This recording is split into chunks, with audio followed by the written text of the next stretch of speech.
in time. So now let's say it's fall. We're going to de-winterize it, or we're going to winterize it. We're going to go to them low point drains. We're going to take the caps off. We're going to go inside and we're going to open all the valves.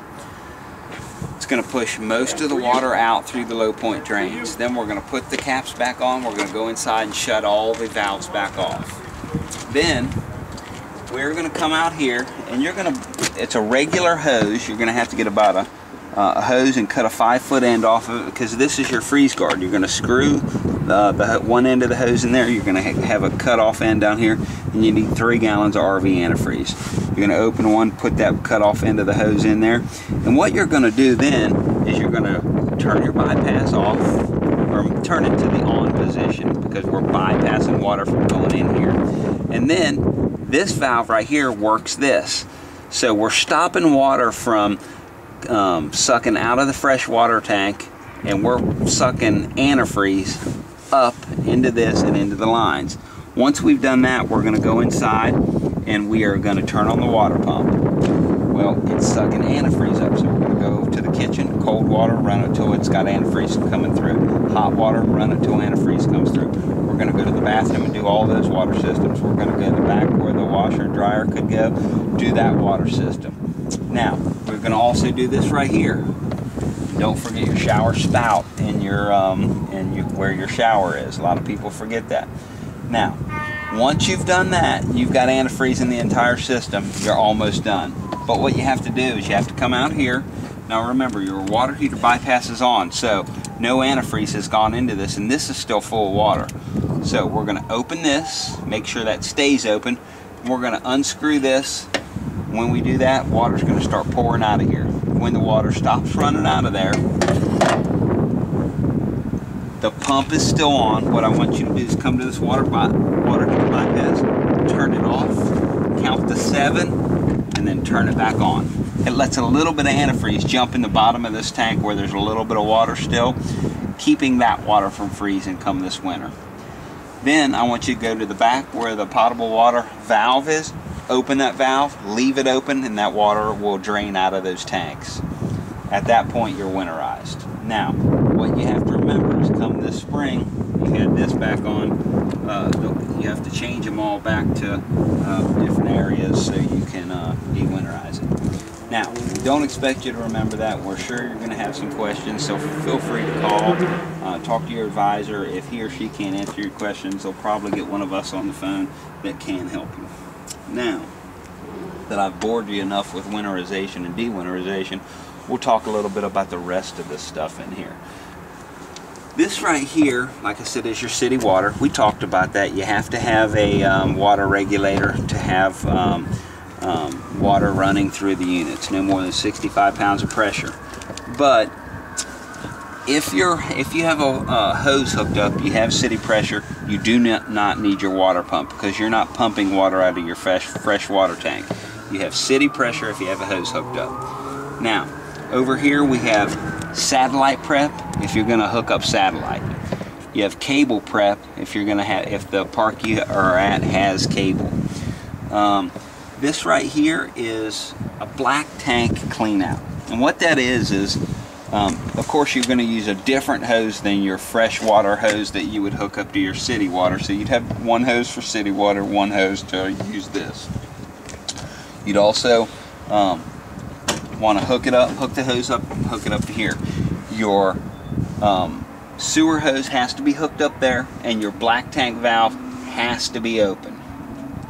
Now at that point, with that valve open, it's in the sewer, you can turn the hose on, and it has a little nozzle that squirts water across those probes on the black tank, keeping those probes clean, and as it goes in, it comes out and goes into the sewer. You never want to do that with the black tank valve closed, because that could go up into your coach, and that is just not something you would want to happen.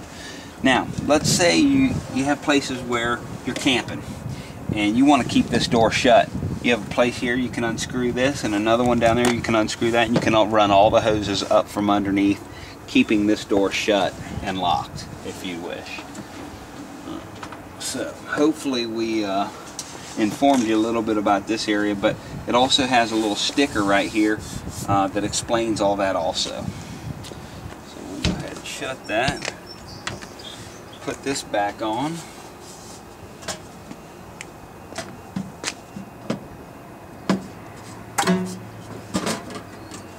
Now, like I said, this is your short cord. It's a marine cord, so it does go in, it twists, and then you can screw this down to keep the water seal good.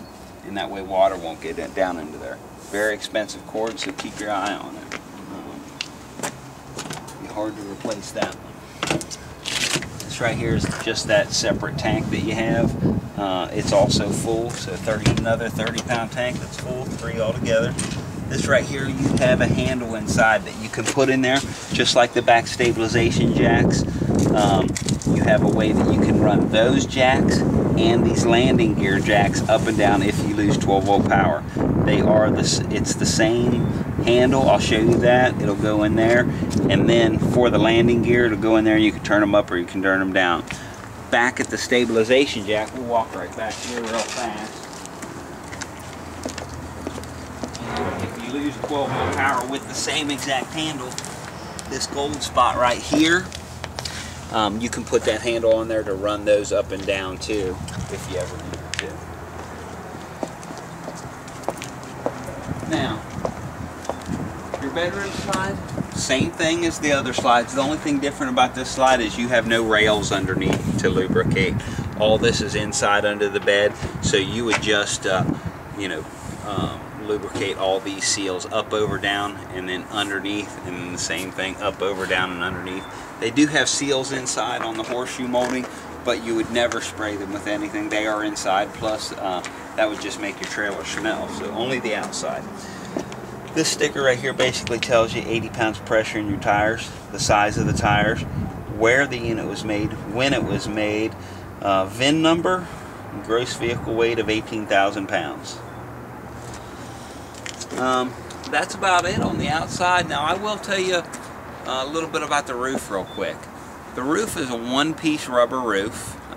Anything that goes through the roof though, and I used the square vent for an example, they've cut that square, they've put the vent down, they've screwed it down. Now we have to make it watertight. So they use a product, and it's the only thing you can use on the roof. It's called Dicor. It's in a caulk tube. You put it on with a caulk gun. It's self-leveling, but you would go a ½ inch over onto the roof, ½ inch over onto the vent, all 4 sides covering all screw heads. When that dries, everything's watertight. So you have a bunch of that up there on this roof. In time you can get cracks in that. Just make sure you clean the Dicor that's up there with a mild detergent, and then you put new Dicor right over top of old Dicor. You never try to pull Dicor off. It's hard to do that, and you don't need to. Just make sure you clean the old Dicor and then reapply over top of the old.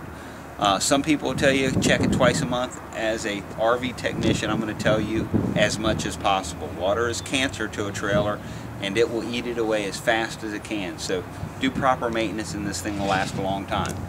All the other seals, or all the other thing, this is silicone. Clear silicone probably, because this is a painted trailer. So if a seam does open up here, you do have to cut the silicone out, remove it, and then reapply. You can't put new silicone right over top of old silicone like you would the Dicor. So we've kind of told you a little bit about the outside. Hopefully we've informed you as much as we can. Sure, you're going to have questions, and it's always okay to give us a call. So feel free to do that, and we'll move to the inside.